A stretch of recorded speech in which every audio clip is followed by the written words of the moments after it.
Bien, vamos a estar abriendo nuestras Biblias en el capítulo 2 del libro de Apocalipsis. El capítulo 2 del libro de Apocalipsis, continuando con nuestra exposición sobre los grandes temas de la escatología bíblica. Abordar este tema es un tema muy sensible, sobre todo porque ha sido objeto de profunda divergencia en el ámbito del quehacer académico, en el ámbito de la teología moderna y contemporánea. Si bien es cierto lo que John Walvoord, Divine Pentecost, el mismo Evis Carballosa, la escuela de Dallas, podríamos decir, aquel extraordinario expositón como John Walvoord, que fue decano de la Facultad de Estudios Escatológicos de la Universidad de Dallas, nos recordaba que sin duda alguna el gran debate de la teología contemporánea sería un debate sobre la sistematización, la reflexión y la ponderación de la Iglesia sobre los grandes temas escatológicos. Un gran amigo por el que yo siento un entrañable afecto me decía que la escatología es para la teología lo que la cosmología es para la física teórica y para la física en general. Ustedes saben que el cosmólogo integra una visión general, sistemática, ¿verdad?, de todo el acervo del planteamiento teórico de las ciencias fácticas, en este caso la física, y pretende una integración, una construcción especulativa que le brinde de alguna forma coherencia a todo el dato, ¿verdad?, científico, para tener una visión integral del universo. Bueno, la escatología también necesita de las mejores herramientas del quehacer teológico, del esfuerzo sistemático del pensamiento, para poder integrar las grandes verdades consagradas en estos maravillosos y extraordinarios libros. Daniel, Ezequiel, Jeremías, tenemos el libro de Apocalipsis, por supuesto, y gran parte. No existió un profeta del Antiguo Testamento que no hiciera alusión al día del Señor.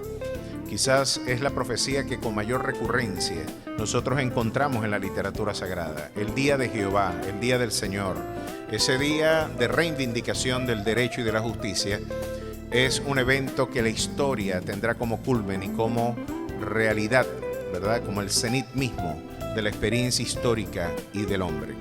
Así que son muchas las controversias que ha suscitado. Tenemos diversas aproximaciones en donde, por ejemplo, el libro de Apocalipsis queda sin escatología. Tenemos autores que interpretan de que Flavio Josefo en la Guerra de los Judíos, los eventos registrados en ese documento ya consumaron los eventos relacionados al libro de Apocalipsis. Desde esta perspectiva historicista, el libro de Apocalipsis no alude a realidades del mañana, a realidades futuras, sino que estaba hablando de las realidades vinculadas a la consumación de la 70ª semana, tal como esta comunidad lo interpreta, que por decirlo de esta manera, ha sido la interpretación que tradicionalmente el mundo reformado ha integrado, y nos hemos quedado con la consumación de la 70ª semana, prácticamente con la caída de Jerusalén en el año 70. Así que la mayor parte de los eventos relacionados del capítulo 4 en adelante del libro de Apocalipsis, para esta escuela de pensamiento ya tuvieron cumplimiento. Y por supuesto, indagar, investigar, proyectar estas realidades sobre un evento del mañana no toma pertinencia y relevancia, porque estos fueron ya eventos relatados y solo algunos aspectos que generalmente son interpretados en términos alegóricos, metafóricos, en términos simbólicos, se pueden interpretar como eventos que esperan en el mañana, entre ellos el advenimiento del Mesías. Quizás ese es uno de los pocos aspectos que todavía se preserva en algunas de estas escuelas. La idea de que si el milenio es una experiencia real o una realidad simbólica también ha sido objeto de profundos debates a través de la historia. Tal cosa como un milenio literal no existirá, sino que Cristo reinará en la historia a través de la participación de la Iglesia y a través de la participación del poder eclesial en la conquista de las diversas esferas del poder público, político, económico, social y cultural, y por lo tanto esperar el advenimiento de un reino milenial también es una quimera, porque después de todo, hasta que la Iglesia no se posicione como un auténtico factor de cambio político, no podremos darle cumplimiento al reino de Cristo sobre la tierra. esta visión amilenial, ¿verdad? De alguna forma es la visión que algunos teóricos y algunos más que teóricos, porque comparto con el hermano César Vidal que más que teología esto es una auténtica filosofía, la filosofía del Kingdom Now, del reino presente, del movimiento apostólico y profético, suscribe esta idea. Muchos de ellos han negado ya la escatología en el rigor futurista con el que tradicionalmente el mundo evangélico del siglo XIX en adelante la ha observado, particularmente desde la escuela dispensacionalista, y prefieren interpretar de que ese reino milenial tendrá cumplimiento con nosotros reinando en la tierra. Casualmente esa visión escatológica coincide con la visión que tuvo gran parte de la iglesia de Roma en la Edad Media, y por eso ustedes ven que todo el esfuerzo de Roma por ocupar espacios de poder, y ya más que ser una iglesia es el Estado de Roma, que no responde a principios y a valores, sino que responde a intereses de Estado. Podemos ver que la iglesia, cuando logra esta forma de matrimonio, termina por desnaturalizarse, termina por violentar e hipotecar el mensaje y la comisión delegada. Sin embargo, voy a darme a la tarea, después de exponer esta aproximación, exhortación y consolación que Dios brinda a las iglesias de la iglesia del Asia Menor, voy a darme a la tarea de exponer las distintas escuelas de pensamiento escatológico. Esto con el propósito ético de poder presentarles a ustedes las diversas dimensiones, las diversas interpretaciones que a lo largo de la historia de la iglesia ha tenido este extraordinario tema. Ustedes, por supuesto, a la luz de la Escritura, debemos ponderar el que mayor rigor bíblico tenga. Para nosotros es fundamental, esta es una iglesia que desconoce una autoridad distinta que no sean las Escrituras, y si algún día eso deja de suceder, yo prefiero sin duda alguna que el Señor me lleve y aniquile mi vida, porque la Biblia tiene que ser la autoridad suprema de la iglesia. Yo creo que empezaría el proceso de la tragedia de la iglesia cuando la Biblia deja de ser, ¿verdad?, la norma infalible de nuestra fe y de nuestra conducta. Creemos en su inerrancia, creemos en su suficiencia, creemos en la sola Escritura como único criterio de nuestra fe. Hoy hay muchos esfuerzos por darle a las tradiciones del hombre el mismo valor que tienen las Escrituras. Pues yo no tengo ningún interés. Ya yo estudié bastante filosofía para querer escuchar otra filosofía, y bastante mala, de gente que quiera hacer de sus pensamientos la norma de la iglesia. Ya yo me obstiné de escuchar a hombres especulando. Estudié mucha filosofía para eso, para seguir escuchando estupideces del corazón del hombre inflados en su propia mente carnal. Yo creo que la Escritura tenemos que volver a ella, volver a reivindicar la fuente de nuestra norma de fe y de conducta, y la iglesia ponderará a la luz de ese crisol cuál será la mejor interpretación. Porque ninguna profecía es de interpretación privada. A su nombre sea la gloria. Qué diferencia, ¿no? Qué diferencia. No, esto tú no lo puedes entender, nada más lo entiendo yo. Esa es la racionalidad del paganismo. El paganismo escondía a través de mensajes crípticos, mensajes bien secretos, ¿no? Y ese es el fundamento de la sociedad secreta. No, señor, esto no es para el debate. Esto es así y punto. ¿Por qué? Porque el iluminado así lo dice. Bueno, este complejo de iluminados, no hay un factor de mayor dignidad para el pensamiento aún democrático que el pensamiento bíblico.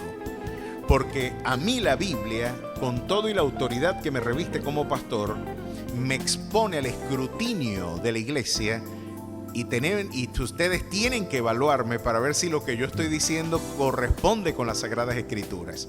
Y la iglesia de Berea, en el capítulo 16 del libro de los Hechos, fue exaltada por ese ejercicio. Lejos de ser denigrada, como algunos apóstoles contemporáneos dicen, te has metido con el ungido de Jehová, te vas a morir. Y dicen que se muere de cáncer el que cuestione mi prédica. Se muere de cáncer el que cuestione esta profecía. Por el amor de Cristo, si la profecía es para ser juzgada, para ser evaluada, y nunca es de interpretación privada. Sin embargo, estos esfuerzos se parecen mucho a los del Estado Islámico iraní, que en el esfuerzo del Vaticano, en este caso con un teólogo muy conocido, Hans Küng, Nos han echado un chiste bien cómico sobre esto. César Vidal comenta este chiste de Han Kung, un teólogo ecuménico católico que tenía el esfuerzo ya no de integrar a las diversas confesiones cristianas, que es la visión quizás del Vaticano II, ¿no?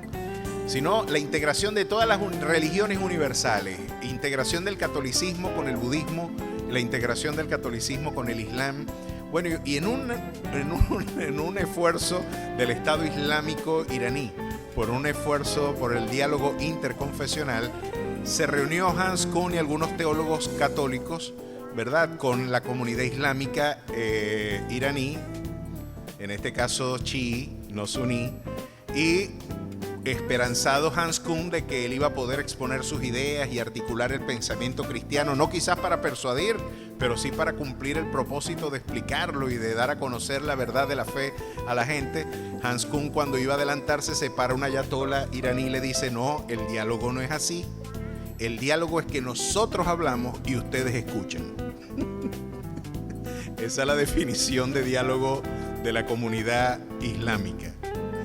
El diálogo es que nosotros hablamos y ustedes escuchan. No es que ustedes vamos a tener, no, eso no es diálogo. Esa visión no es bíblica.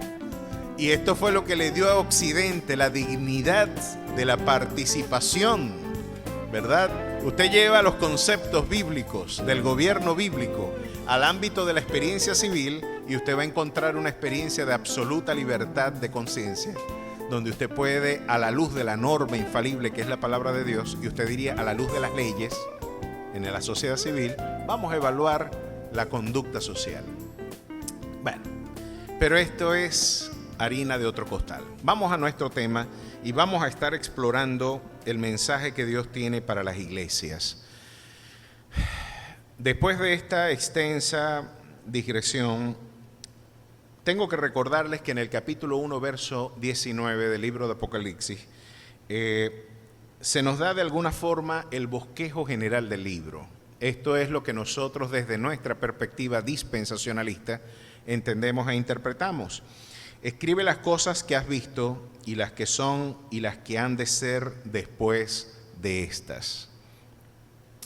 Las cosas que has visto fueron las que nosotros estuvimos relatando en la semana pasada y estuvimos en una exposición bien interesante de la teofanía, de la manifestación de Jesús, ¿verdad? Donde vimos cuáles eran las circunstancias difíciles que estaba viviendo la iglesia a finales del siglo I.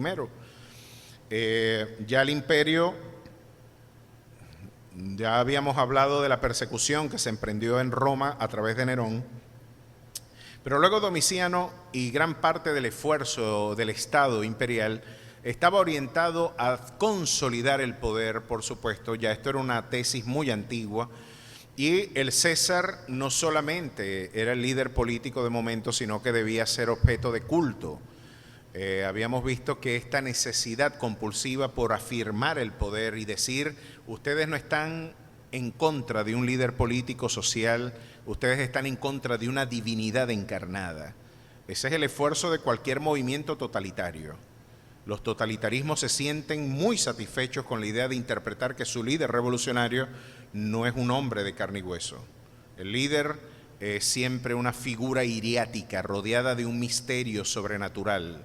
Esa figura casi imposible de ser tocada porque está en otro nivel, en otra esfera. Es uno de los grandes esfuerzos del discurso del poder para darle legitimidad, ¿verdad?, a las formas de represión de las libertades civiles y personales. Sin embargo, ya para este momento la iglesia estaba sufriendo profundamente por su artículo de fe.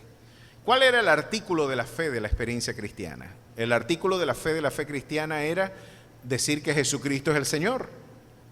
Jesucristo es el Kyrios de la historia, no es el César.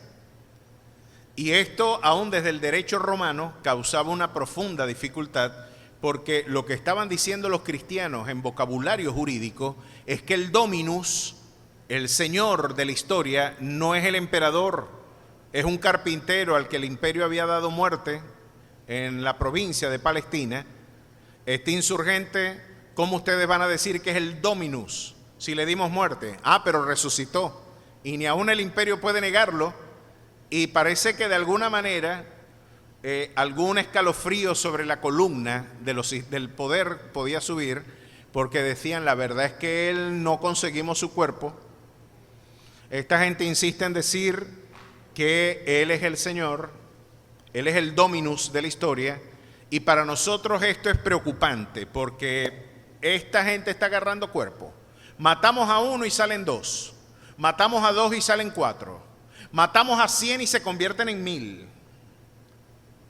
Esta gente, como dirían las autoridades religiosas judías, el mundo se va tras de ellos. Así como se fue detrás de su maestro, el mundo sigue detrás de ese nazareno, de ese Galileo. ¿Quién es él? Que afirman ellos que es el Dominus de la historia, es el Kyrios, el Curios de la historia, y no es el César. ¿Qué se esconde detrás de esa secta de los Galileos? Y claro que para darle coherencia a la estructura política, dijeron, bueno, el que se niegue a afirmar la divinidad del César va a tener problemas. Bueno, y la iglesia dijo, vamos a tener que obedecer a Dios antes que a los hombres. El Dios de la iglesia es Jesús. Y esto es algo que la iglesia tiene como buena lección, porque esto fue lo que puso en cuarentena a los totalitarismos. Esto fue lo que puso en cuarentena al paganismo medieval y al paganismo en sus diversas expresiones. La inflexibilidad de la iglesia frente al depósito y el testimonio que Dios le delegó. No, señor, aquí no hay tal cosa como otro Señor distinto a Cristo. Aquí no hay un eterno distinto, sino el Rey de Reyes y Señor de Señores. Aquí no hay rodilla en tierra, sino para el Rey que es dueño de mi ser, al único ante el que yo me postro y reconozco como el alfa y el omega, el principio y el fin, el que era, el que es y el que ha de venir, el Dios todopoderoso. Y allí la iglesia ejercita la virilidad de este mensaje, y ahí la iglesia se ejercita en las convicciones de esta certidumbre. Nos ejercitamos en ella, entendiendo que aún morir es ganancia para aquellos que hemos abrazado esta esperanza. Es una absoluta vergüenza, y yo creo que el siglo IX de nuestra era, uno de los siglos más corruptos, junto al siglo XIV de nuestra era, Dios mío, nada más hacer algo, recordar el testimonio del Papa Negro, Juan XXIII, ese Papa antipapa más bien, donde después de haber sido un corsario, un delincuente en las costas del mar Mediterráneo, lo nombran Papa, compró el título. Pero el siglo IX nos viene a inaugurar la presencia de unos paganos que pusieron en cuarentena el libertinaje y el desarraigo de la cultura cristiana en el medioevo. Porque pudieron haberse llamado cristianos en vocabulario formal, pero funcionalmente el imperio, o más bien la cristiandad, estaba trabajando, a pesar del renacimiento carolingio, a pesar de Carlomagno, a pesar de esa reivindicación de los grandes valores del mundo clásico. Esa transición nunca se logró plenamente, sino en la vida monacal, en algunas excepciones. Sin embargo, frente a esa corrupción, llegaron y Dios utilizó un azote, que fueron los vikingos, siglo IX de nuestra era, y llegaron los vikingos y acabaron con gran parte de la estabilidad relativa que había logrado Europa, y algo le demostraron los vikingos a estos cobardes cristianos, es que ellos no tenían temor a morir. Y para vergüenza de los cristianos, no tenían temor a morir porque decían que había un Valhalla esperando por aquellos que morían en el combate. ¿Verdad? Que tendrían de alguna forma seres, una reunión donde habría una celebración por el triunfo de un guerrero que se sumaría al esfuerzo cósmico por una batalla junto a Odín y Thor, decían ellos, y las valquimias se llevaban el alma de ese guerrero al Valhalla.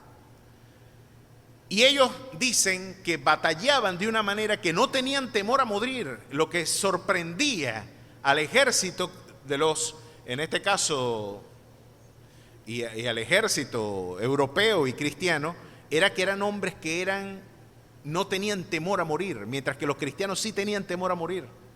Parece que habíamos perdido la dimensión épica, como hoy tenemos temor a morir también.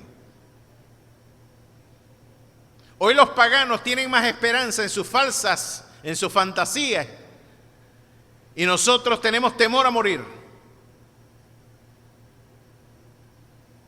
A mí se me hace que el carácter cristiano no estará completo hasta que ese temor desaparezca y tengamos la valentía. Lo dijo Spurgeon con toda razón: no existirán cambios significativos ni en la iglesia ni en la sociedad hasta que los hombres que procuran su cambio, su transformación, no estén dispuestos a morir por ella.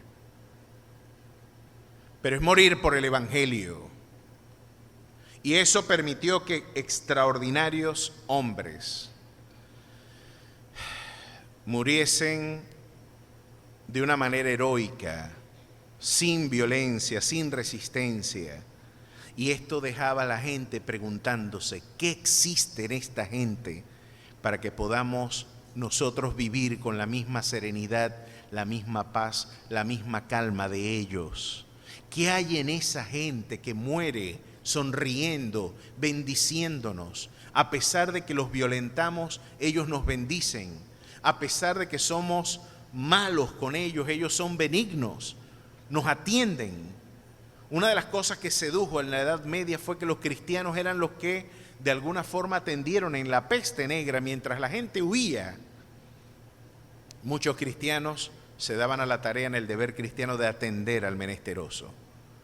Pues las preguntas que tenía la iglesia cuando Juan vio esta visión tenían mucho que ver con la persecución que el imperio tenía para con ella. Y ya le hemos dicho que esta literatura apocalíptica tiene como elemento distintivo que la mayor parte de la literatura apocalíptica se redactó en el contexto del exilio, de la incomodidad, de la persecución. Pueden ver eso en Daniel, pueden ver eso en Ezequiel, pueden ver eso en Apocalipsis sin duda alguna, como en una isla del mar Egeo, de alguna forma en un pedazo de piedra del mar Egeo, estaba un extraordinario hombre de Dios padeciendo ya en su ancianidad por causa del Evangelio. Bueno, en ese mismo contexto, como en todas nuestras aflicciones, el Dios nuestro es cercano a los contritos y quebrantados de espíritu. Y allí Jesús manifestó su gloria. Allí en el contexto de profundas inquietudes, de profundos quebrantos, de profundas preguntas, Jesús manifiesta su gloria a Juan y nos muestra un testimonio de su gloria. Qué bueno es entender el carácter de Dios cuando las cosas son difíciles. El núcleo de tu victoria, de tu paz, el núcleo de gran parte de la serenidad que acompaña al creyente es integrar un concepto maduro de quién es Dios. Saber quién es el Dios que te llamó, el Dios que te comisionó. Y aquí se reveló y vimos las imágenes gloriosas que nos daban un testimonio de su gloria. Aquel que tenía pies como de bronce muy bruñido, que nos hablaba de juicio. El que tenía una espada en su boca, la que nos habla de la palabra cortante, que procura el discernimiento y que sin duda alguna es el arma y la herramienta de nuestra fe. El Dios que tiene ojos como llama de fuego. Este Dios que puede penetrar en lo más íntimo del corazón, no solamente en nuestra conducta, sino en lo que se esconde detrás de ella. Este Dios que escudriña lo más íntimo del ser, del hombre, de la historia, es el Dios al que servimos. Y ahora le dice: has visto mi gloria, has visto que te he manifestado como un Dios todopoderoso, me he manifestado como el alfa y la omega de la historia, yo soy el que tengo, la pluma de la historia está en mis manos, los hilos de la historia yo los conduzco, por lo tanto debes tener gozo, debes tener paz, debe haber esperanza y certeza del mañana, porque yo soy el que controlo tu porvenir. Después de darte esta serena visión, después de manifestar mi gloria como lo hice allá junto al río Quebar con Ezequiel, donde mostré una visión de la semejanza de la gloria de Jehová, allá en los sauces llorones de Babilonia, allá donde estaba llorando el profeta, también manifesté mi gloria para darle testimonio al pueblo de que yo no solamente soy Dios de cerca, sino también de lejos. Así que me manifesté en la corte de Nabucodonosor con Daniel, dando testimonio de mi gloria y de los eventos del mañana, así también quiero hacerlo hoy con mi iglesia. Así quiero dar testimonio de que yo la compré a precio de sangre y ninguna de las circunstancias que hoy les afligen están lejos de mi gobierno. Esas circunstancias, yo las controlo y las gobierno para la gloria de mi nombre. Ese es el Dios que se manifiesta. Y después de decirle las cosas que has visto, va a hablarnos de las cosas que son. Y este episodio tiene que corresponder esencialmente con la descripción y el estado de las iglesias en el Asia Menor. Vamos a ver, ya viste la gloria del Señor, ahora el Señor te va a hablar de la iglesia que depende de Él. Vamos a ver qué vio Jesús, qué exhortó Jesús y qué tiene que decirle esto a la iglesia de hoy. Porque la reprensión, la exhortación y la consolación que Dios tiene para con la iglesia del Asia Menor tiene lecciones ejemplares para el resto de la historia de la iglesia. La iglesia, podemos tener aquí por lo menos 7 bosquejos, ¿verdad?, de las circunstancias que puede afrontar la iglesia en su dimensión doctrinal, en su dimensión moral, en sus diversas esferas, en sus diversos escenarios. Vamos a ver cuáles son. Escribe al ángel de la iglesia en Éfeso, el que tiene las 7 estrellas en su diestra, el que anda en medio de los 7 candeleros de oro, dice esto: yo conozco tus obras y tu arduo trabajo y paciencia, y que no puedes soportar a los malos, y has probado a los que se dicen ser apóstoles y no lo son, y los has hallado mentirosos. Y has sufrido y has tenido paciencia, y has trabajado arduamente por amor de mi nombre, y no has desmayado. Pero tengo contra ti que has dejado tu primer amor. Recuerda, por tanto, de dónde has caído y arrepiéntete y haz las primeras obras, pues si no, vendré pronto a ti y quitaré tu candelero de su lugar si no te hubieres arrepentido. Pero tienes esto, que aborreces las obras de los inicolaitas, las cuales yo también aborrezco. El que tiene oído, oiga lo que el Espíritu dice a las iglesias. Al que venciere, le daré a comer del árbol de la vida, el cual está en medio del paraíso de Dios. Que el Señor bendiga su palabra y hable a nuestras vidas. Aún a pesar de nuestras limitaciones, que el Señor hable a nuestras vidas en el día de hoy. Fíjense que de alguna forma Éfeso era la capital de la provincia y la descripción que sigue, ¿verdad?, la progresión que sigue esta exhortación a las iglesias en el Asia Menor era más o menos la ruta que hubiera seguido el cartero, ¿verdad?, el emisario, en caso de tener que enviar un mensaje a las iglesias. Esta era más o menos la ruta que tenía que seguir en el mundo antiguo alguien que tenía que entregar una carta a las diversas ciudades que son aquí mencionadas. Y empiezan con Éfeso, entre otras cosas porque la importancia de Éfeso, además de ser quizás el primer punto, ¿verdad?, dentro del camino en el que se tenía que encontrar el emisario, siendo la capital de la provincia, tenía una importancia fundamental, además de que tiene una importancia histórica. Grandes filósofos del mundo antiguo salieron de Éfeso, entre ellos Heráclito de Éfeso. Heráclito es el padre del pensamiento del monismo dinámico y gran parte de la visión del cambio permanente, del flujo permanente de las cosas, de la cual son herederos todavía el pensamiento marxista y del pensamiento hegeliano, donde se interpreta que el universo está en un permanente fluir. Esa visión se la deben a un filósofo del siglo V, ¿verdad?, antes de Cristo, de la ciudad de Éfeso, una importante ciudad. Además de que era el centro de culto de Diana de los Efesios, un lugar donde un culto a una divinidad femenina era uno de los aspectos que contaminó profundamente la experiencia cultural del Asia Menor y del mundo antiguo. Fue una de las experiencias religiosas con las que tuvo el cristianismo que confrontar este culto a la divinidad femenina, que hoy es una invocación del pensamiento feminista.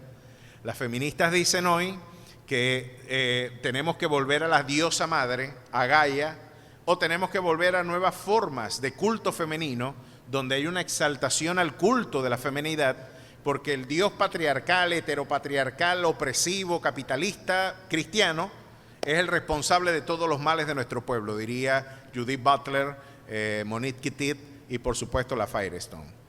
Este sindicato de lesbianas, ¿verdad?, porque son lesbianas, una de las últimas conclusiones que ha sacado el día de hoy, le preguntó un interlocutor, creo que fue de la BBC de Londres, a una de estos representantes del feminismo contemporáneo, que qué va a pasar con los hombres y con la especie humana si las mujeres andan en este litigio donde el hombre de alguna manera es un agresor sexual. No, en estas leyes de identidad de género Se presume que somos culpables y tenemos que demostrar lo contrario.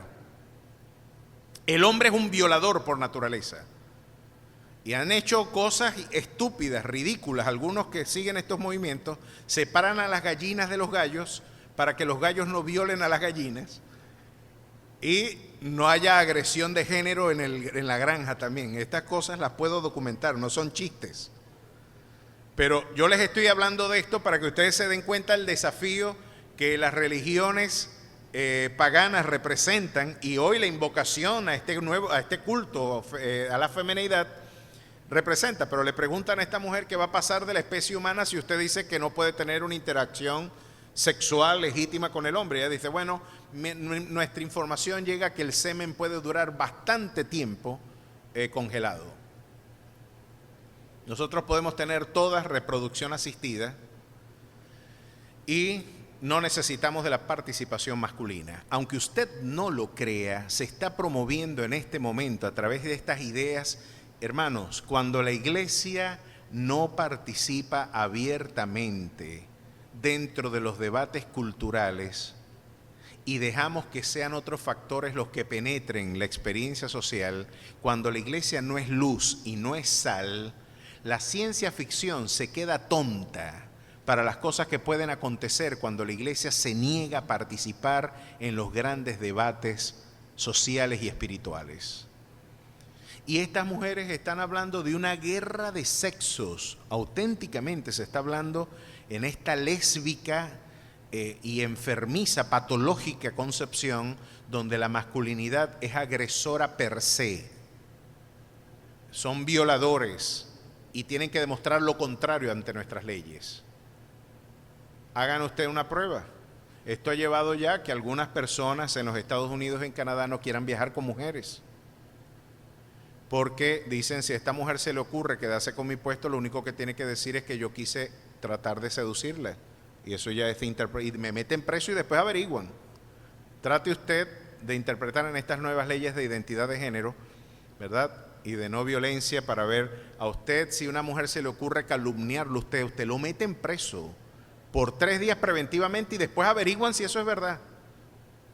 Entonces yo tengo que, no se presume mi inocencia, se presume mi culpabilidad. Estamos ante la presencia de auténticos riesgos a la libertad civil, mis hermanos. Y esto poco a poco está agarrando terreno. Y estas visiones del paganismo, de no haber triunfado el cristianismo, que fue la realidad a la que la iglesia de Éfeso tuvo que afrontar, y me llama mucho la atención y glorifico a Dios porque nos dejó un testimonio de los desafíos que tuvo que afrontar la iglesia ayer y que son los desafíos del hoy y del mañana. Hoy este culto femenino, que era parte de la experiencia de los efesios, hoy está siendo reivindicado por el movimiento feminista. ¿Qué hubiera sucedido si el culto de Diana triunfa en la cultura occidental y no el cristianismo? Bueno, estaríamos en una circunstancia muy parecida.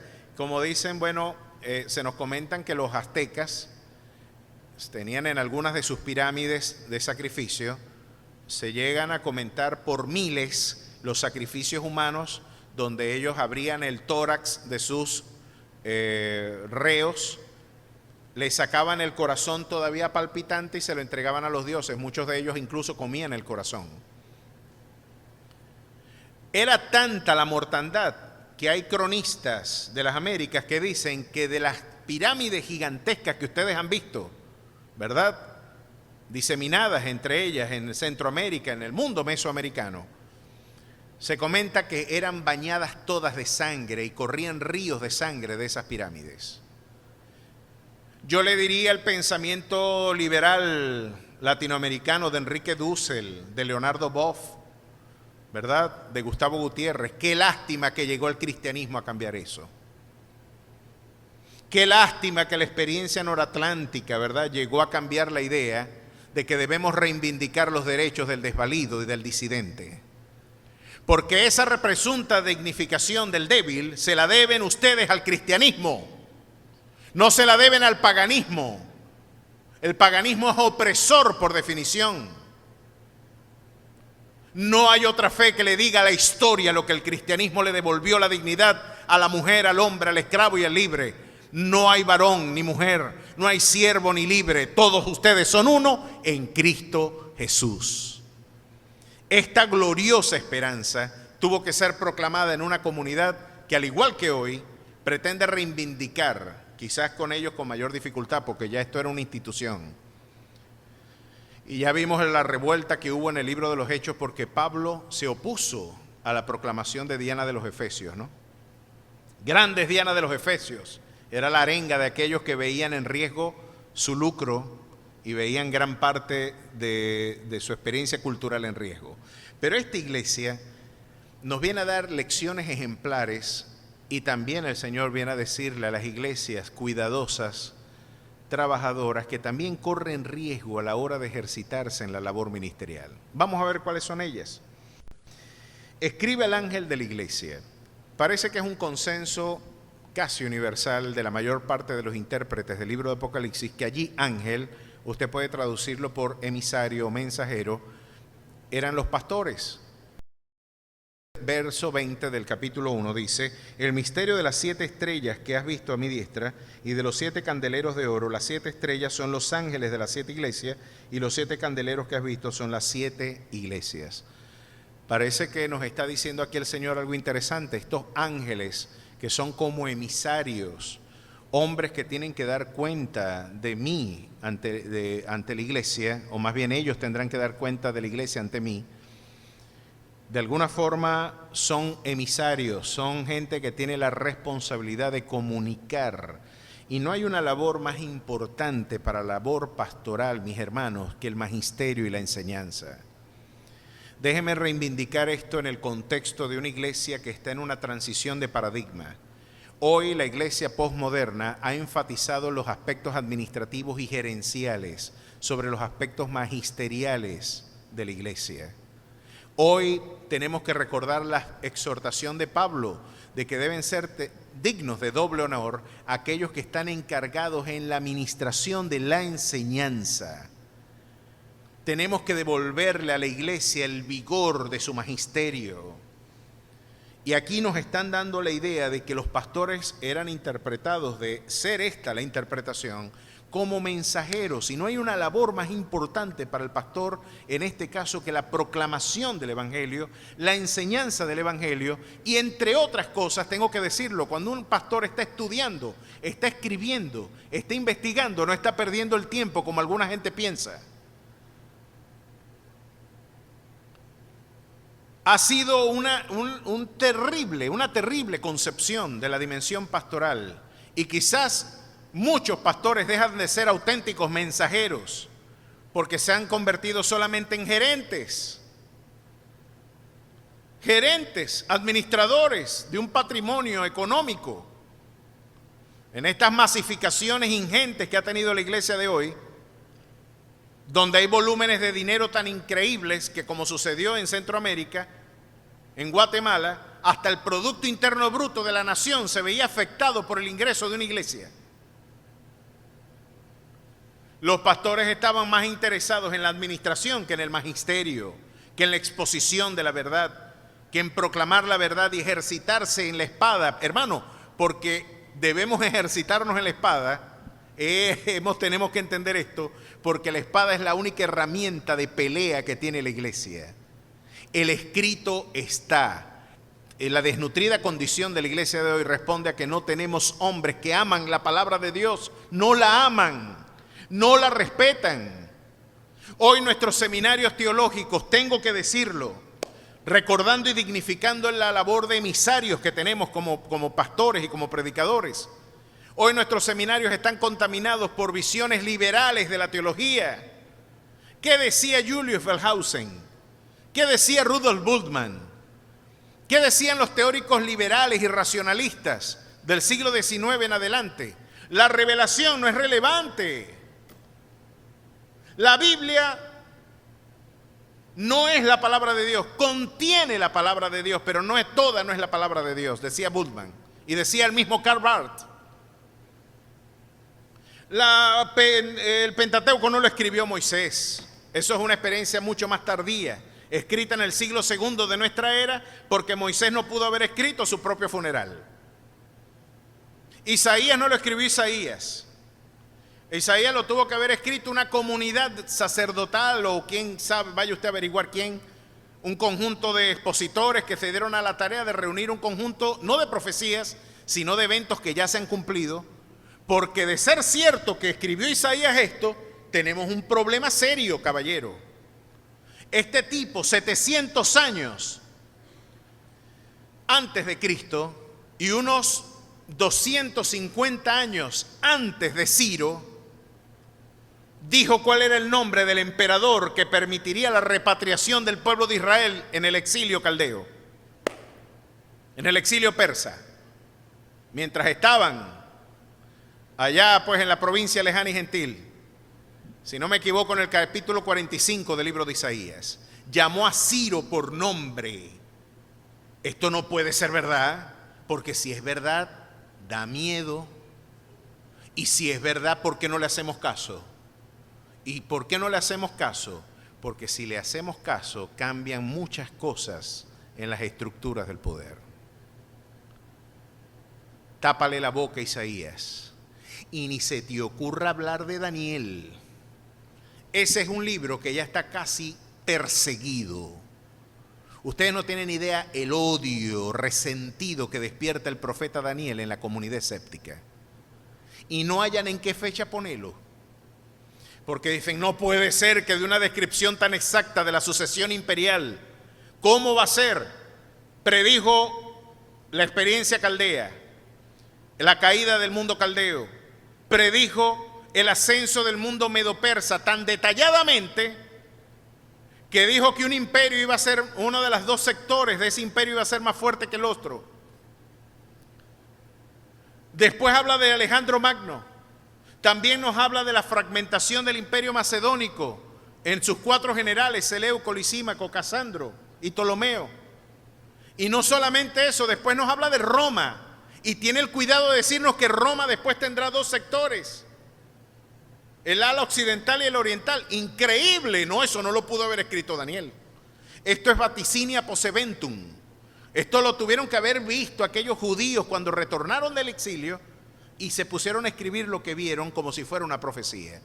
Pero se dieron cuenta que no pueden silenciar la voz profética de Daniel, porque en el capítulo 9 se habla del advenimiento del Mesías. Y con precisión matemática, el capítulo 9 de Daniel demuestra que usted podía esperar con un reloj en Jerusalén el inicio ministerial de Jesús. Pero entonces, ¿en qué fecha lo habrán escrito Daniel? Si esto se cumple, y esto irrita a la comunidad. ¿Qué queremos decir con todo esto, mis hermanos? Queremos decir de que la labor más importante que como iglesia tenemos es anunciar las virtudes de aquel que nos llamó de las tinieblas a su luz admirable. Hablarle del amor divino y todo este esfuerzo por demostrar, por articular la verdad del Evangelio, es un esfuerzo por demostrar el amor de Dios para usted. Era como decía el hermano Paul Washer, métete en el estudio y métete, sumérgete en el estudio, no para ser más listo que el resto de la gente, sino para que se estruje tu ego, para que sea quebrantado tu ser, para que el Señor te transforme a través de su palabra y después de desecho y que el Señor te haga de nuevo, tú le digas al mundo que es Cristo en vosotros, la esperanza de gloria. No es un afán por convertirte en una élite cultural, no, que hoy desvela la iglesia de hoy. Los nombres, los títulos. Yo me quedé sorprendido y se los voy a publicar en el grupo de la iglesia. Ustedes saben cuando decíamos esta tarjeta de presentación que decía doctor, PhD, apóstol, profeta, Minister International. No les estoy mintiendo, esto pasó. Y era judío también y tenía apellido González y tenía ascendencia guajira. O sea, González Palmar. ¿Qué va a ser judío, chicos? Si ustedes lo ven. Bueno, lo cierto es que a él le preocupaba mucho el estatus. Y yo decía, el año que viene va a ser querubín. ¿Se acuerdan? Pues ya son querubines. Les voy a pasar la evidencia donde hoy hay unos pastores que afirman que él es el querubín González Palmar Impresionante. Yo creía que esto nada más es nuestra ficción, pero mientras más nos desarraigamos de la palabra, hoy les paso el video donde lo presentan como un querubín. Y ahí está el querubín.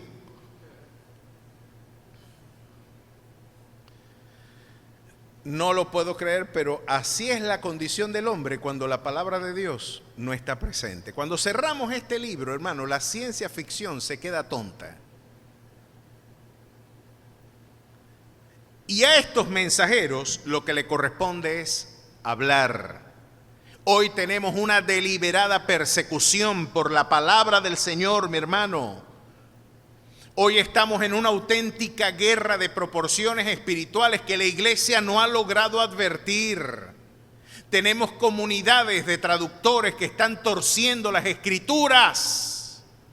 Tenemos expositores que por su mero afán, hay algo que me tiene sorprendido, una denuncia que ha hecho el hermano César Vidal Manzanares, donde uno de los manuscritos que han servido para la traducción de la mayor parte de las Biblias del mundo contemporáneo, del mundo de hoy, tienen que ver con el texto vaticano y el texto sinaítico, dos textos que, en la opinión de esta comunidad crítica, tiene más de 14.000 variaciones textuales con el Textus Receptus o el texto mayoritario, teniendo presente que tenemos 5.000 copias de la Biblia, ¿verdad?, consagradas en los 4 primeros siglos de nuestra era. La cotejación entre todas esas manuscritos nos permiten elaborar una aproximación de lo que realmente el autógrafo decía. Pero nos encontramos que la mayor parte de las traducciones del mundo de hoy, miren hasta dónde se ha torcido el magisterio de la iglesia. Esta versión de los textos sinaítico y vaticano, que ya para esta comunidad crítica son bastante corruptos en términos de transmisión y manipulación del documento, han llevado una revisión por 2 teóricos liberales, Westcott y Hort, que según la opinión no, hay un epistolario de estos dos eruditos liberales que afirmaban que Jesucristo no es Dios, que aborrecían la pagana visión de la redención por la sangre consagrada en el Evangelio, que el Señor los reprenda, que decían de que no existe tal cosa como la inerrancia de las Escrituras, y no solamente eso, fundaron una comunidad ocultista llamada Hermes. Y en su epistolario ellos decían: es sorprendente la cantidad de pastores conservadores que se han sumado a nuestro esfuerzo de descalificar la inerrancia de las Escrituras sin ellos saberlo. Claro, si a usted le dicen esta doctrina es falsa o no es falsa, no, usted sabe a través de la Biblia de qué es falso y qué no es falso. Pero si a usted le cambian el metro y ya el metro dicen esto es 1 metro y no es 1 metro sino que tiene 70 centímetros, usted se va con 1 metro y dice no, aquí hay más de 1 metro, y sacan el auténtico metro y dice no, aquí hay 1 metro. Qué diferente es cuando yo esté hablando y estoy citando un texto bíblico y la iglesia me dice, pero ese texto no está aquí en la Biblia, pastor. Lo que usted está diciendo no es verdad. Porque están cambiando la regla. Esta es una de las formas más sutiles y peligrosas que ha sufrido la iglesia de hoy. Y no tengo tiempo para hablarle de todos estos riesgos, que voy a dejarlo para un programa. Incluso sería una buena ocasión para un encuentro por Zoom en un café teológico de los grandes desafíos apologéticos de hoy. Y mis hermanos, mis amados hermanos, quiero detenerme en esta dimensión del pastor como un ángel de la iglesia. Hoy hemos abandonado el magisterio, hemos abandonado la dimensión apologética, hemos olvidado la dimensión de la defensa, de la dimensión épica del Evangelio. Se nos ha olvidado esa realidad y creo que este fue uno de los aspectos que la iglesia de Éfeso pudo aprobar. Miren por qué.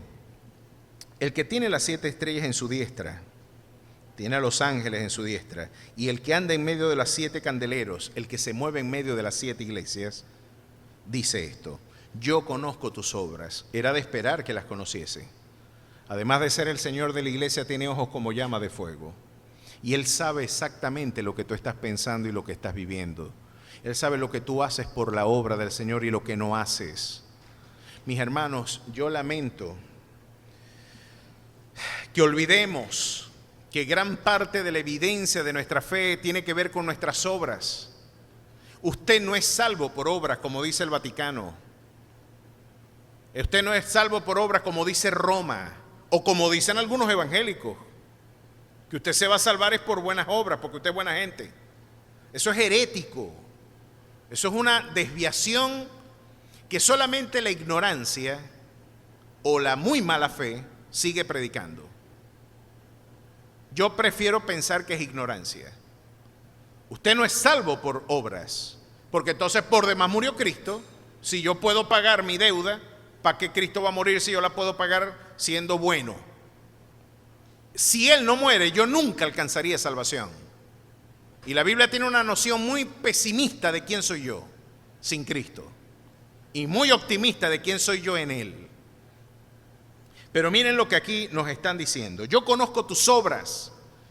Este Señor está explorando el fruto de la fe en nuestra conducta.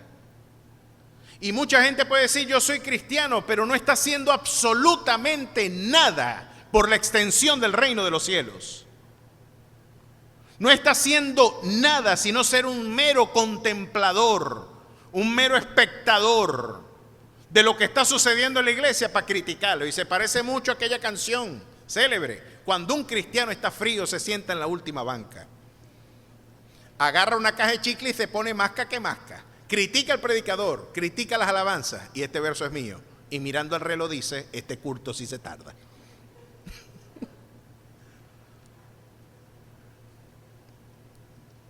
No, aquí Dios no le está hablando a un conjunto de gente que va con un cafecito y unas galletitas a estirar los pies en una iglesia para ser espectadores de un sermón. Dios les está hablando a los militantes, a los hombres y mujeres que están incluso involucrando sus vidas en la proclamación del Evangelio. ¿Dónde están tus obras? ¿Dónde está tu fe? Diría Santiago, yo te mostraré mi fe a través de mis obras. Porque a pesar de que no soy salvo por obras, Él, a través de la fe, me ha hecho para obras de justicia, las cuales Dios preparó de antemano para que yo anduviese en ellas. Así que la auténtica fe siempre engendra fruto de justicia. Y esta iglesia tenía obras, tenía fruto, evidenciaba la fe auténtica. Miren de qué manera. Y tu arduo trabajo y paciencia, y que no puedes soportar a los malos, y has probado a los que dicen ser apóstoles y no lo son, y los has hallado mentirosos. Pues si esta exhortación es real, hoy la iglesia le dice apóstoles a un bojote de gente que no lo es. Esta apostolitis contemporánea es otra más de las neurosis, de la filoprimatosis, de los anhelos de primeros lugares. Y lo que la iglesia no está entendiendo es que en rigor preceptivo Dios habló una sola vez y para siempre. Mire, según Efesios capítulo 2, 20, ¿verdad? El Señor nos dice algo bien interesante acerca de cómo la iglesia debe ser edificada. Donde se nos dice de que Dios, ¿verdad?, edificó a su iglesia en la doctrina de los apóstoles y de los profetas. Edificado sobre el fundamento de los apóstoles y profetas, siendo la principal piedra de ángulo Jesucristo mismo. Sí, Señor. Miren esto. Tenemos algo interesante, mis amados. La iglesia tiene que ser edificada sobre el fundamento de apóstoles y profetas. Entonces, si queremos edificar a la iglesia de hoy, tenemos que preguntarnos cuáles son el fundamento. Si son los apóstoles, lo primero que hay que preguntar, ¿y quiénes son los apóstoles? Pues si el apóstol de hoy es Myles Munroe, además de Pablo, yo entro en un conflicto doctrinal. Porque Myles Munroe le explicaba hace poco a la iglesia, él murió, pero los de Enlace sienten una fascinación sorprendente sobre ese expositor que lamentablemente perdió la vida, pero lamentablemente estaba enseñando doctrinas heréticas del siglo II a la iglesia de hoy, y la iglesia no lo había entendido, pero él llegó a afirmar que Dios no podía hacer nada en la tierra si la iglesia primero no le daba permiso. Dios no puede hacer nada si tú no le das previamente permiso, porque es tu declaración, es tu proclamación la que, a ellos les gusta mucho esta expresión, la que desata, la que activa, estos verbos les fascinan a ellos, la que desata, la que activa, ¿verdad?, el obrar de Dios. Y mientras tú no lo hagas, Dios no lo hace.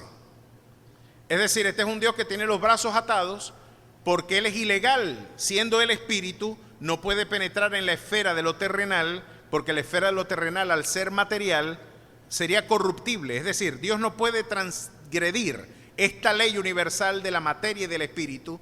Eso es gnosticismo puro. Ante el asombro de algunos espectadores que decían, increíble, qué tremenda revelación. Bueno, si ese es el apóstol de hoy, yo tendría que edificar entonces la iglesia sobre el gnosticismo. Y eso no es lo que la Biblia me enseña. Judas, verso 3, nos enseña esto. Por el amor de Dios, ojalá la iglesia entera entienda esto.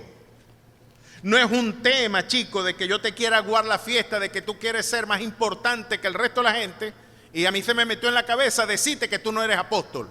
No eres un apóstol en los términos del vocabulario bíblico. ¿Por qué?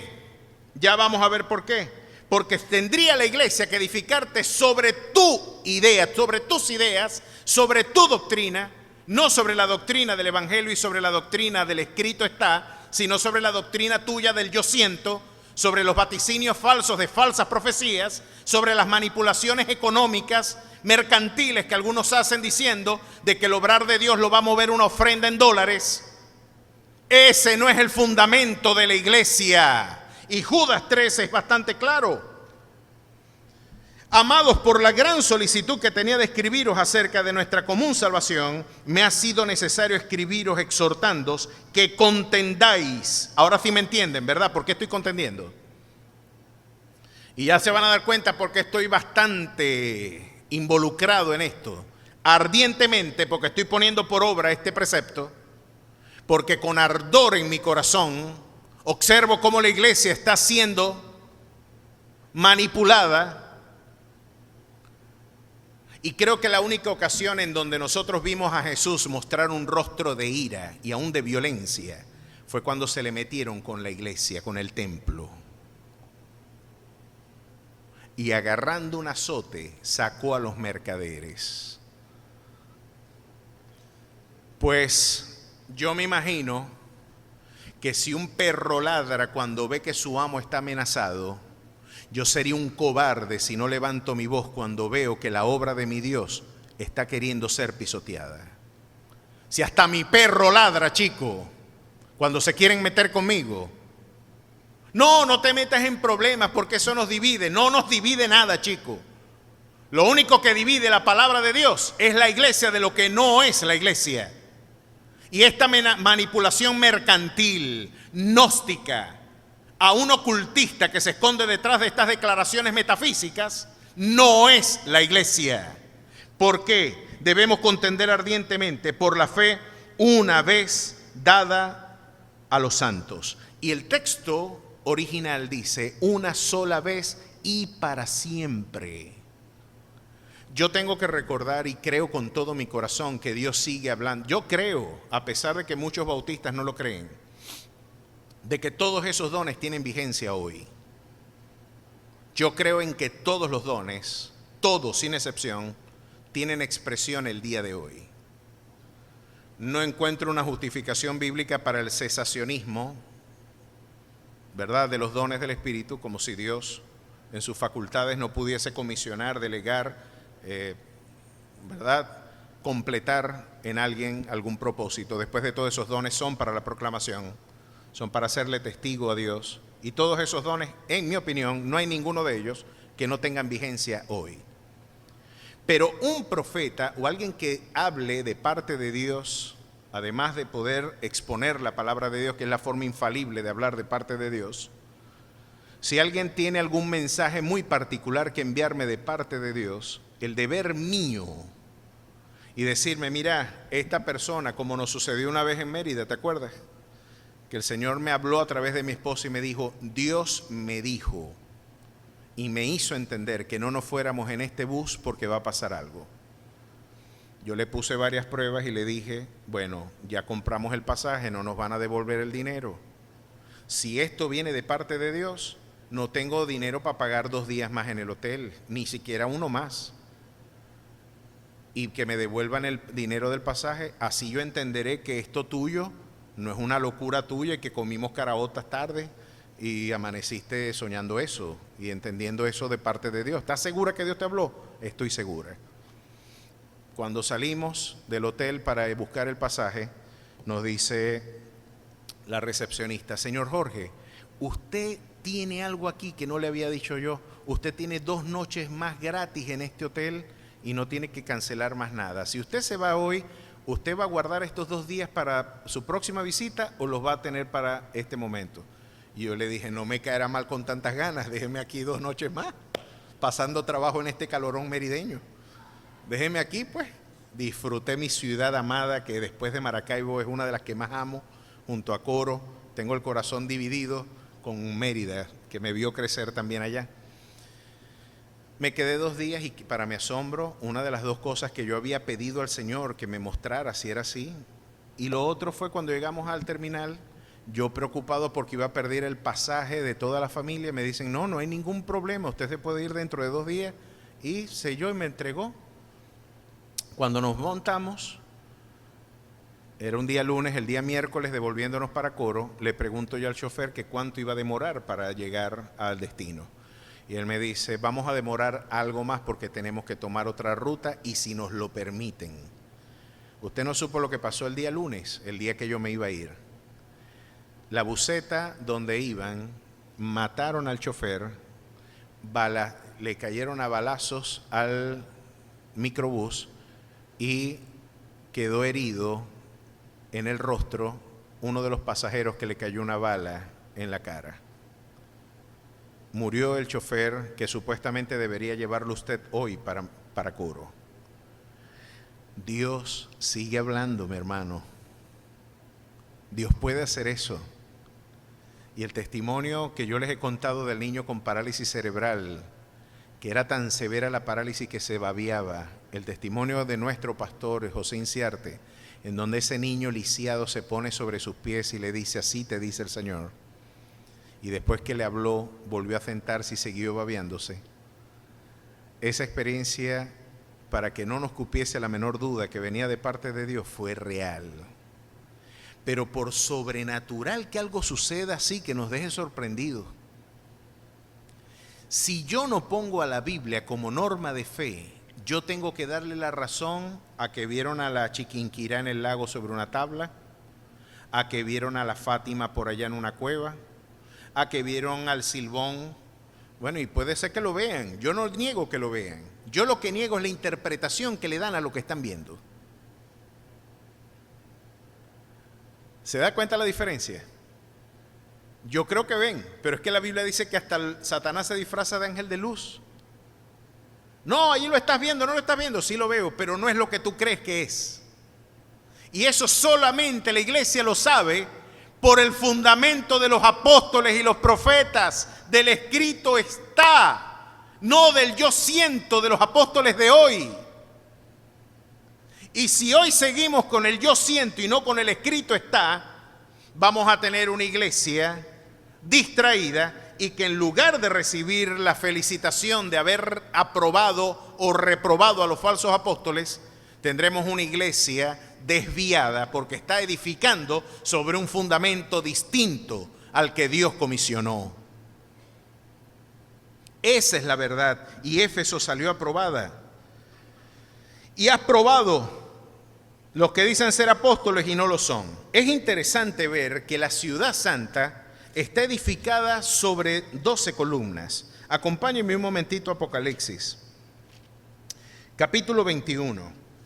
Y en el verso 12 nos explica algo interesante. Esa ciudad santa, si el fundamento de la ciudad santa es, ¿verdad?, edificado sobre el fundamento de apóstoles y profetas, eso se viene a confirmar aquí. Capítulo 21, verso 12. Tenía un muro grande y alto con 12 puertas, y en las puertas 12 ángeles, y los nombres inscritos, que son los de los 12 tribus de los hijos de Israel. Verso 14. Y el muro de la ciudad tenía 12 cimientos. 12 fundamentos. Esa Jerusalén celestial solo tiene 12 fundamentos. Y miren cuáles son. Y sobre ellos los 12 nombres de los 12 apóstoles del Cordero. Yo no conozco apóstoles distintos sobre los cuales la iglesia debe edificar. Si usted se quiere llamar apóstol porque apóstol es comisionado, emisario, misionero, bueno, ya eso es un asunto semántico. Pero cuando queremos hablar de los apóstoles por antonomasia, cuando queremos hablar sobre los auténticos comisionados para edificar la iglesia sobre un fundamento, yo no conozco apóstoles distintos que a los 12 del Cordero. No confunda a la gente, llámese misionero, llámese con otro nombre. Pero ¿por qué usted se atribuye una jactancia que solo puede venir de parte de Dios? Yo, mientras tanto, con gusto o disgusto de ellos, sigo creyendo que los 12 apóstoles son los del Cordero. Y has sufrido, y has tenido paciencia, y has trabajado arduamente por amor de mi nombre, y no has desmayado. Ese era un elemento distintivo de la iglesia primitiva, la valentía. Y pienso que es uno de los elementos distintivos de la presencia del Espíritu Santo, el valor. Pero esta iglesia tiene algo Dios contra ella. Miren qué diligente, era doctrinalmente ortodoxa. Era una iglesia doctrinalmente muy diligente. Era una iglesia ministerialmente muy esforzada. Pero tenía Dios algo contra ella y era esto. Pero tienes esto. Tengo contra ti que has dejado tu primer amor. Recuerda por tanto de dónde has caído y arrepiéntete y haz las primeras obras, pues si no vendré pronto a ti y quitaré tu candelero de su lugar si no te hubieres arrepentido. Y perderás la facultad de poder ser luz en tu ciudad si no te arrepientes. La facultad de ser un factor de bendición, de ilustración.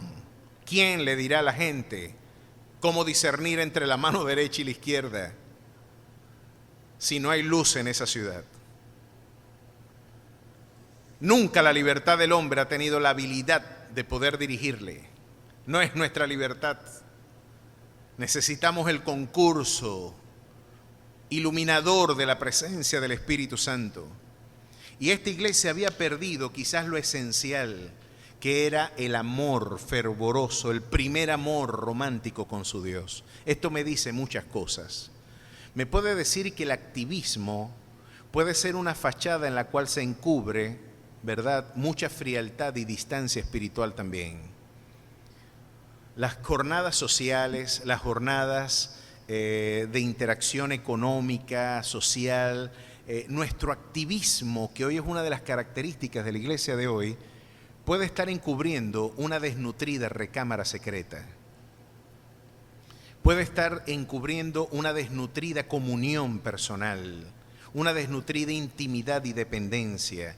Y ese gozo y gratitud que deriva de saber de dónde usted ha caído y de dónde Dios lo ha levantado, esa amnesia espiritual, ese Alzheimer espiritual de olvidar de dónde Dios te sacó, puede ser una de las características de los líderes legalistas, de las iglesias que son impecables, es verdad, como Éfeso, y que puede tener mucho esplendor, pero ese mismo esplendor se te está olvidando, parece, de dónde Dios te sacó, chico. ¿Te acuerdas que tú eras un miserable pecador, chico, y sin Cristo eres absolutamente nadie? ¿Qué sería de tu vida si la gracia de tu Dios no te alcanza? ¿Qué sería de la gracia de tu Dios? ¿Qué sería de ti sin esa gracia? ¿Te acuerdas cuando te llamaban la prostituta, la mujer fácil, la adúltera? ¿Te acuerdas cuando te llamaban el ladrón, el homosexual, el desleal, el mentiroso, el que no sirve para nada, el que es igualito a su padre? ¿Qué cultura va a tener si nació en los Cardonales, como diría el poeta colombiano? ¿Te acuerdas de dónde? De la miseria, del foso, de la desesperación, del lodo cenagoso. Pues haz memoria, mi hermano, del lugar de donde Dios te sacó. Haz memoria de sus gloriosas virtudes en tu vida. Haz memoria con gratitud de la gracia inmerecida. No es merecido lo que tú estás viviendo. No es porque tú eres más bueno que el resto de la gente.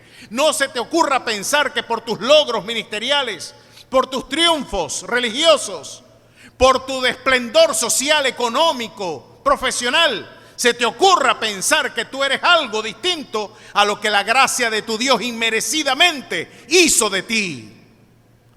Acuérdate de tu primer amor.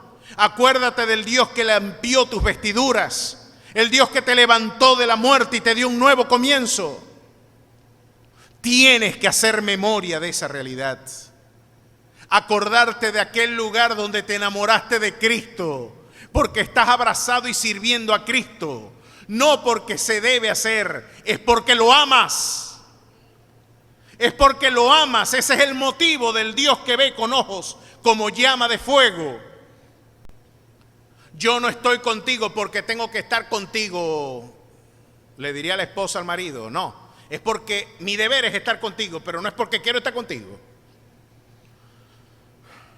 Se supone que una buena mujer tiene que estar con un hombre así. ¿Qué más? Mi peor es nada. Debe ser triste para un marido escuchar eso, ¿no?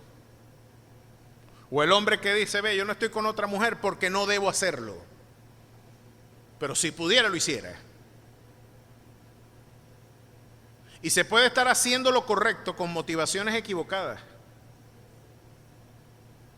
Se puede proclamar el evangelio, se puede ser diligente ministerialmente, lo pueden ver a usted sudando, lo pueden a usted ver construyendo templos, lo pueden ver dictando conferencias, haciendo muchas cosas, y la motivación puede ser una muy distinta a la auténtica celebrada por el Señor. Porque detrás de todas esas glorias, detrás de todas esas labores hay glorias y también muchas vanaglorias. Pero el Señor estaba viendo algo y porque nos ama nos corrige. Dice, todo eso está muy bien, pero tus motivaciones hoy están equivocadas. Tienes que hacerlo por amor a mi nombre. Tienes que hacerlo porque me amas. Más allá de ser un deber, vale, que pese onerosamente en tus brazos, en tus hombros. Más que tratar de deslumbrar al mundo con el esplendor de tu virtud, Dios quiere ver una iglesia enamorada de su Señor, agradecida de su Señor, que se derrita ante la presencia de su Señor, que diga, Señor, ¿cómo no voy a servirte si tú eres mi deleite, tú eres mi respirar? Tú eres el todo de mi vida. No hay un momento que no me lo imagine sin ti, ¿vale? Y usted cultivar esa comunión de dependencia, de búsqueda.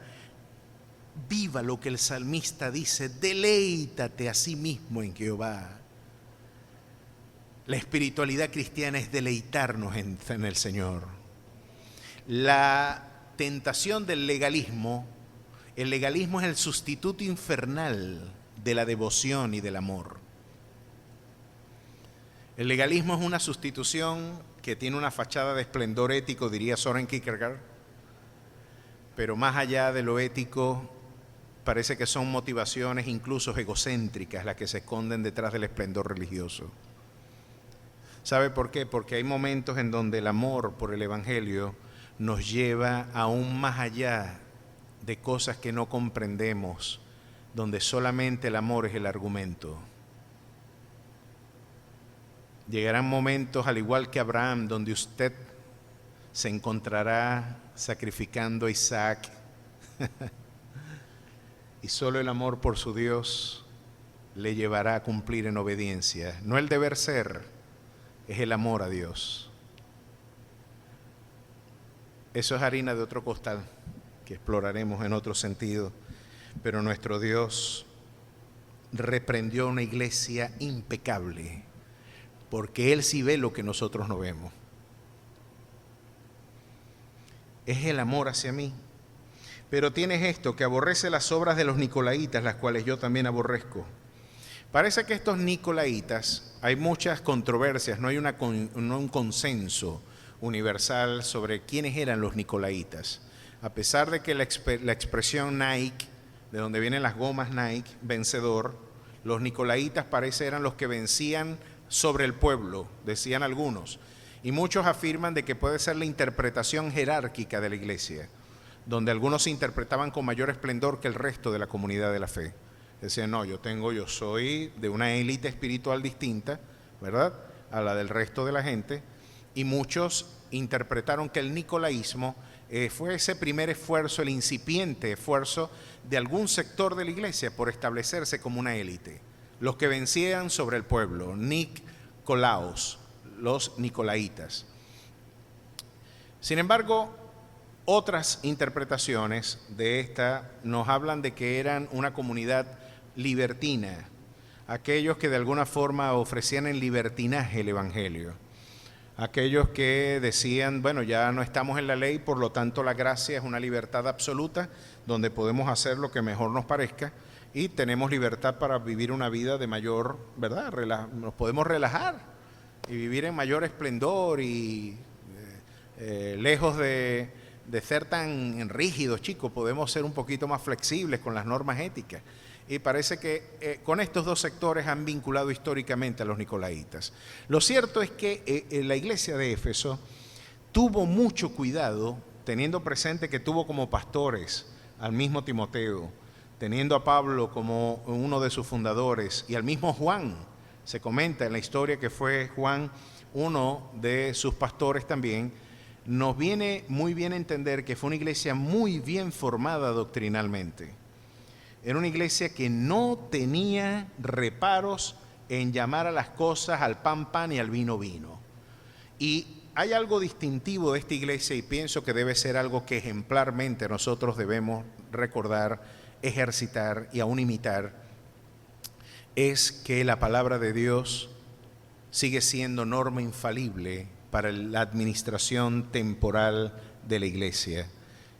Las proporciones de nuestra administración tendrán alcances eternos y lo mejor que tenemos para poder evaluar, ponderar cuál es la verdad del error es entrenar bien a la iglesia en la verdad del evangelio.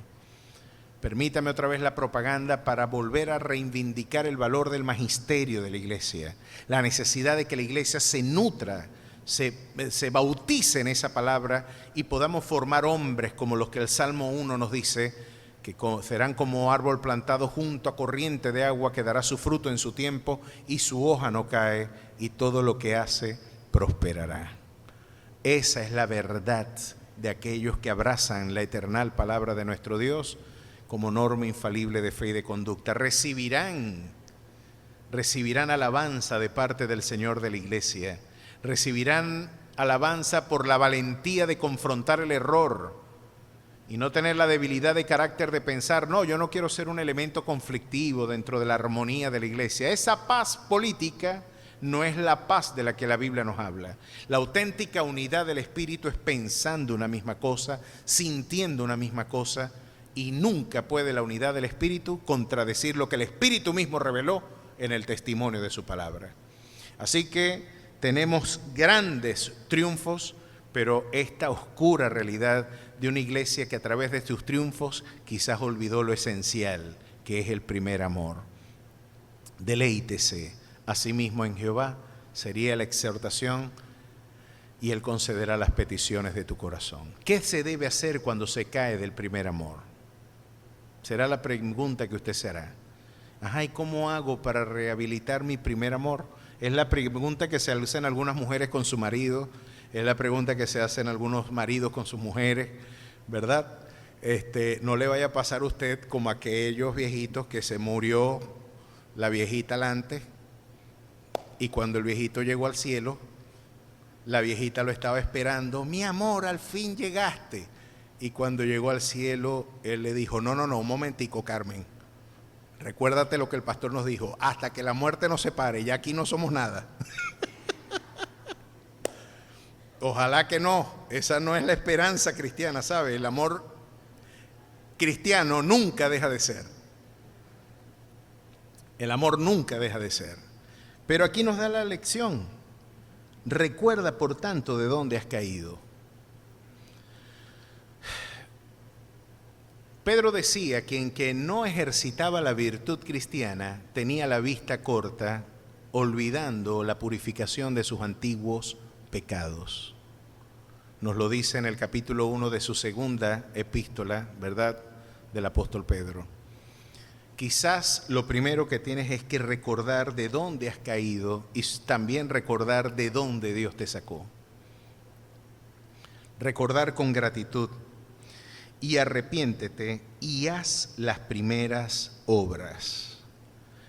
Aquí nos encontramos que las primeras obras, ¿recuerda usted cuando usted conoció al Señor? ¿Cuál fue las características de ese primer encuentro? Una necesidad compulsiva por conocerle, una necesidad compulsiva, maravillosa, gloriosa, por vivir una comunión abierta, estrecha con Él. No quiero hacer nada sin el Señor.